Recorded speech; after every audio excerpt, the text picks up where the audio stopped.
اعوذ باللہ من الشیطان الرجیم بسم اللہ الرحمن الرحیم۔ میرے محترم سامعین، پچھلی ویڈیو میں نے یہ بات عرض کی تھی کہ والدین کو اپنے بچوں کے رشتوں کے انتخاب میں دو باتوں کا خیال رکھنا چاہیے۔ نمبر ایک، ان کی مرضی کا، ان کی چاہت کا، ان کی منشا کا خیال رکھنا چاہیے۔ نمبر دو، دونوں طرف سے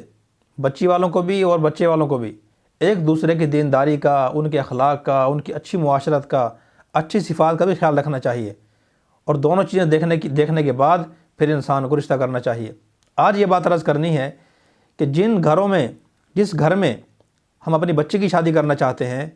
بیٹی کی شادی کرنا چاہتے ہیں، اپنی بہن کی شادی کرنا چاہتے ہیں، اگر بھائی ہیں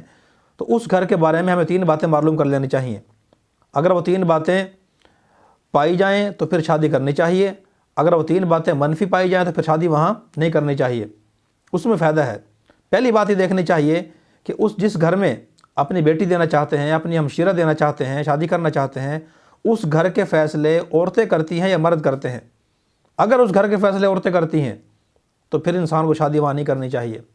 اکثر ایسے ہوتا ہے کہ جس گھروں میں فیصلے عورتیں کرتی ہیں وہ گھر برباد ہو جاتا ہے، اس گھر میں سکون نہیں ہوتا، اس گھر میں اتفاق کم ہوتا ہے، ہر وقت لڑائی جھگڑا، کہنا سننا، ناچاکی، اختلاف چلتا رہتا ہے۔ ایک بات یہ دیکھنی چاہیے، ہاں اگر مرد فیصلے کرتے ہیں، سمجھداری سے کرتے ہیں، پھر انسان کو وہاں رشتہ کر دینا چاہیے۔ دوسری بات یہ دیکھنی چاہیے کہ جس گھر میں اپنی بہن کی، اپنی بیٹی کی شادی ہم کرنا چاہتے ہیں، اس گھر کا ماحول کیسا ہے، اس خاندان میں، اس گھر میں طلاق کی ریشو کیا ہے، وہ عورتوں کو صحیح طریقے سے رکھتے ہیں یا نہیں رکھتے۔ اگر طلاق کی شرح زیادہ ہے، ان کے بسانے کا رواج نہیں ہے، بساتے نہیں ہیں، وہ عورتوں کے ساتھ زیادتی کرتے ہیں، ان کے حقوق کا خیال نہیں رکھتے، تو پھر اس خاندان میں، اس گھر میں اپنی بچی کی شادی نہیں کرنی چاہیے۔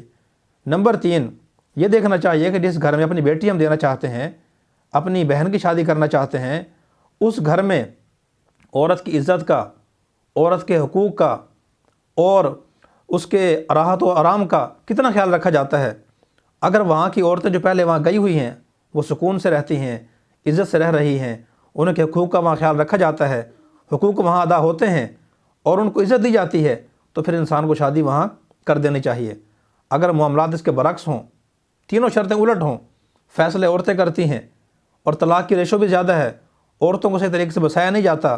اور نمبر 3، عورت کی عزت بھی نہیں کی جاتی، جو پہلے وہاں گئی ہوئی ہیں، پہلے سے وہ تنگ ہیں، تو پھر انسان کو اس گھر میں اپنی بیٹی کی یا اپنی بہن کی یا کسی کی بھی، اپنی بھانجی کی، بھتیجی کی شادی کرنے سے انسان کو گریز کرنا چاہیے۔ اللہ پاک ہمیں ان 3 باتوں کا خیال رکھنے کی توفیق عطا فرمائے۔